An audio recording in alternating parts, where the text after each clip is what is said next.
Hello my friends and welcome back to my channel. I'm Jade and in this video I'm going to share with you what it feels like to be inauthentic. Now, funny story, I have already recorded this video. However, my phone did not have enough storage, so it didn't save. So for this take, I am going to take the approach of more a free flow. Just free flow it. You got this. And for that reason, I've got my notes here in front of me just to make sure I cover everything I wanted to chat about. But yeah, it's going to be a bit more free flowy and hopefully that saves me a bit of time when it comes to editing my videos. So that's always part of the fun of the evolution of YouTube, I guess, trying out different ways of actually creating content. So we all know what it means to be authentic. And for those of you who have been following my journey for a while, you will know that I love talking about this topic, so much so that I am an authentic life coach or mentor. And it's very rarely that I guess we talk about how it feels and how it looks to be inauthentic. And that is the topic of today's video.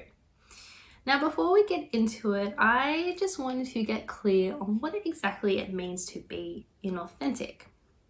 So when we are being inauthentic, we effectively are living a dimmed down version of ourselves. We are not being genuine and we are not expressing our true character, our true essence, our soul.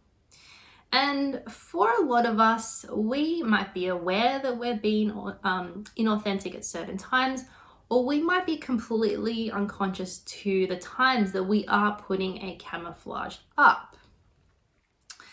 But if we are not living authentically, we are not living our truth.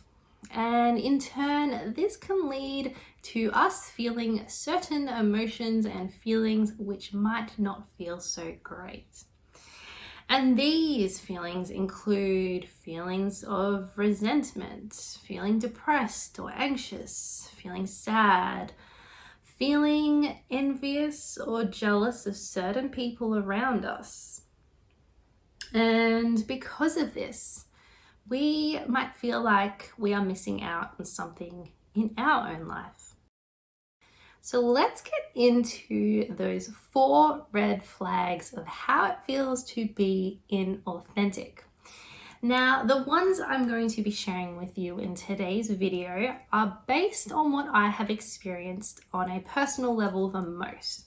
And for each red flag, I'm going to draw down on a personal experience of where I was basically in that red flag zone. So let's get into red flag number 1. So red flag number 1 is being a people pleaser and struggling to say no. So what does it mean to be a people pleaser? So basically a people pleaser will do everything they can to please others. Now, that is not to say that being kind and caring is a bad thing, but there is a line that gets crossed when we start stepping into that people pleasing role. Where basically we start to put others ahead of ourselves. And this can feel like we're emotionally depleted. It can leave us feeling stressed and anxious and basically just feeling pretty icky. So why do we do this? Why do we step into these people-pleasing roles? And the basic answer is that we have a strong desire for approval from others. We have this fear of rejection that if we don't say yes, we will not be accepted into social groups, into people's lives, into society.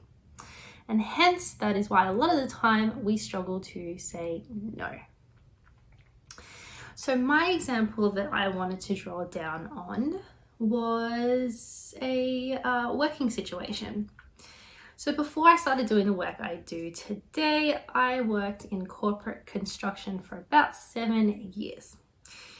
And there was this one company that I was working for, which I absolutely loved, and I was so excited to work for them because they were a global company. And for me, that meant that I could work and travel. So that was so appealing to me, hence why I stepped into that people-pleasing role. So I got probably about 3 years into that job. I had a lot of projects under me and I was working about 9 to 10 hour days. And at the time I was okay with it because I knew that I was working towards my goal of working and living overseas. However, I remember my boss came to me one day and he said to me, "Jade, I've got this really exciting job for you and I want you to take it." And I remember thinking, okay, I am pretty much capped at my capacity of how much I can work. I'm already here more than I should be. But of course, I didn't want to miss up this opportunity. So I turned around and I said yes. And all was good and well for about a year. And then it got to the point that I was working 12-hour days and weekends. So to say the least, that ended pretty poorly. It ended with me resulting in burnout, feeling like I had no social life, and basically just feeling extremely tired, depressed, and anxious. And as a result, I ended up leaving that company. Red flag number 2 is pretending to be someone else, trying to fit into the crowd, or wearing masks. Now, I feel like this one ties in really nicely with the people-pleasing tendencies. When we have this fear of rejection, we tend to adopt certain personalities and wear certain masks on which we think others will want us to be and therefore be accepted into their lives. However, this can leave us feeling really lonely, really disconnected, and even feeling worthless. And when we do this, when we take on these personalities, these masks, effectively what we're telling ourselves is that we are not good enough, that who we are will not be accepted by others. However, we need to realize that we cannot please everybody and that we can't make everyone like us. So regardless if you are trying to fit in, whether you're putting masks on, or whether you are being authentic, there will always be someone who won't like you. It's a fact. We all know we can't please everyone. So why not just be authentic? You will feel so much better for it. Now, the example I wanted to share with you in this regard, from my own personal experience, is a big one for me and something that took me a lot of time to feel comfortable with. So, I'm not much of a drinker. When I go out, I don't really feel the need to drink alcohol to enjoy myself, and I've never been one to party till all hours of the night. I'm very much a morning person, so staying up past midnight is hard work, even in my early 20s. So naturally, I felt like a complete outsider. I felt so uncomfortable when I went to parties and felt like in order to fit in, I needed to be this person who did drink alcohol and who did party and pull all-nighters and get really crazy drunk. And it was not fun. I felt super uncomfortable. I felt anxious, and at points I just didn't want to go to parties. I didn't want to go out. And as someone in their early 20s, that was quite a terrible experience. And a lot of the time I felt like I was an alien. I just couldn't understand why I was so different to everyone else. So only recently I really started to get comfortable with this. And since then, I have found my tribe. I have found the people in my life who share my beliefs and my values. And I now feel like I belong to the crowd that I would thrive in. But still, as I said, as someone in their 20s, this was a shocking experience, especially as we know in your 20s is when you party and get drunk. But now I look back at it and I just laugh at myself, and I learnt my lessons, and I feel so much better for it. So that was the example I wanted to share with you today. That was a tough one for me. But yeah, I feel a lot better now. Red flag number 3 is comparing yourself to others. Now, I feel like this is a really hard one and something that we all struggle with no matter what. It can be really hard when we have this constant influx of social norms and social constructs as to what society deems as acceptable. And as such, we feel the need to fit ourselves into certain boxes and labels in order to feel like we have been accepted into society. And because of this, the sense of comparing yourself to others starts to creep in. We start comparing ourselves to what we think is successful living. And this can leave us feeling like we are not enough, that we are not good enough, that we are not smart enough, that we're not pretty enough, that we're not blank enough. And we all know those not enoughness feelings are horrible. I know those feelings all too well, and they are super, super restrictive. And because of this restriction, we have this fear of actually striving for our dreams and our goals because we don't feel enough, because we are constantly looking at what other people are doing and that's successful. But we don't realize that our success looks very different to everybody else. Everyone is so individual on what they would define as successful. And as we start to go down this rabbit hole of not enoughness, feelings of resentment and jealousy can start to kick in, especially when it comes to those relationships which are closest to us. We tend to look at our friends, our family, we start to compare to them, and then we start to feel resentment and jealousy, which can lead to a real toxic relationship and potentially an ending of a relationship. And that is the example I'm going to draw on today, is just that. So this was during a time that probably was the lowest of my low. I was working in that job where I was working extremely long hours. I was completely burnt out. And my partner at the time, they were living their best life, or so what I thought was. They had this amazing job that they loved, and they were living the dream, and they had beautiful friends, and everything was just going so well for them. And I started to feel so resentful and jealous.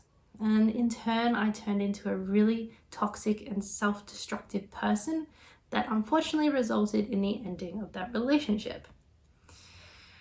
So I thought to share that one because I feel like a lot of people would resonate with that, especially when it does come to romantic relationships, because we all know that we tend to use our partners as a bit of a punching bag. I don't know why this happens, but we seem to feel like we can treat the people closest to us the worst. It might be the fact that we feel like because they are so close to us that they'll never leave. I know that's how I thought, but in the end, unfortunately, my ex-partner did leave. But that's okay because I was turning into a pretty toxic person and I didn't like that at all. And finally, red flag number 4 is struggling to make your own decisions. Now, I feel like this one really ties all of the previous red flags together. When we start to step into these roles of people pleaser and trying to fit in and wearing masks and comparing ourselves, we tend to lose essence of who we are and we get a bit lost along the way. And because of this, we develop a lack of trust in ourselves and therefore struggle to actually make our own decisions. And when it does come time to making our own decisions, we tend to seek the approval of others. So we might base our decisions around what we think other people would want us to do, or in certain situations, straight out them telling us what we should do, and then basically we do that. And this can result in us feeling really unfulfilled in our own decisions. It can lead us to feeling resentful to those closest to us, and just generally us having a lack of confidence and trust in who we are. So my example for this one is I'm going to draw down on my studies. So these were my studies when I was at the time striving towards this career in construction. So I went into my diploma at the time when I was 20, and it was a 2-year diploma, and I was like, this is a really great introduction to the industry. I'm going to see if I like it, and it's great choice. And I went through the studies and I did enjoy it and it was great. And then I got to the end and I was just like, okay, I have the option of either going into industry straight away working, or I could continue on into doing my degree.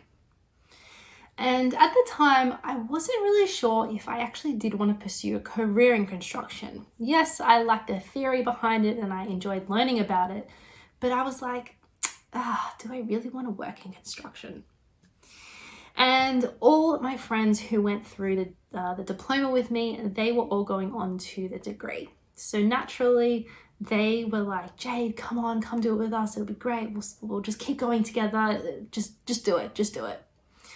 And I had other people around me, certain family members telling me the same thing. They're like, Jade, you got to do this. You got to get your degree. This will be great for your career, blah, blah, blah. So I turned around and I was like, okay, I guess that's what I will do, because everyone is telling me that's the decision I should make, that's my option. So that's what I ended up doing. I ended up going on to my degree for another 3 years, got my way into construction, and we all know where that ended up based on my previous example, which I shared of me ending up in burnouts. But then, hey, it got me here. So everything really does happen for a reason, and I never regret any decision I make. However, when I look back at it, I realize how far I've come and how much I've really stepped into myself and my own confidence. So these are the 4 examples I wanted to share with you in today's video. Now, these are 4 of many, but as I said, these are the ones I wanted to share with because they felt most personal to me. And overall, as I mentioned through my examples, it's a terrible feeling to live inauthentically. You know, these feelings of depression, anxiety, stress, feelings of not good enoughness, of feeling resentful, of feeling jealous. That is no fun. And looking back at it, I realized that I wasn't really aware of the fact that I was being inauthentic. I just assumed because maybe I was more on the shy side that's why I adopted these certain personalities when I went out with friends, or why I felt like such an outsider that I needed to adopt this mask of I'm confident, so I fit in. But what I didn't realize was that I wasn't living my truth. I wasn't being my authentic self, and subconsciously I was telling myself that I'm not good enough, that who I am at the core is not good enough and won't be accepted by my social groups. And then yes, we went down the rabbit hole, which resulted in a whole array of other feelings, as I mentioned. So yeah, that's all I want to kind of share today. Let me just check over my notes. Oh, lastly, I just wanted to say, people know when you're not being authentic. Like, I swear they have like a little radar that's just like, they're not authentic. They're not authentic. No. Like, people pick up on that. I don't know what it is. It's amazing.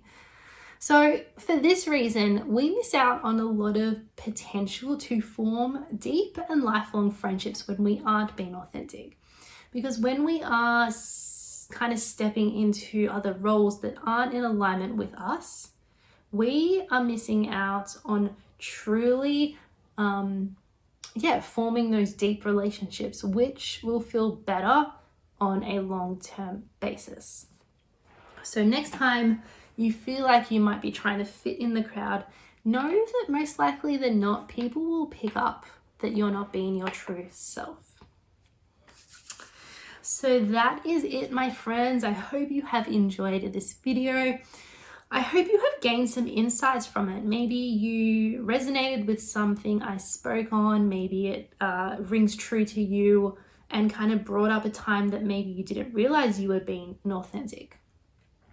So awareness is key, and it all comes to developing this sense of self-awareness. And when we start to realize when there are certain times that we're maybe not being authentic, we can start to take a step back and ask ourselves, okay, what can I do now to actually step into my truth?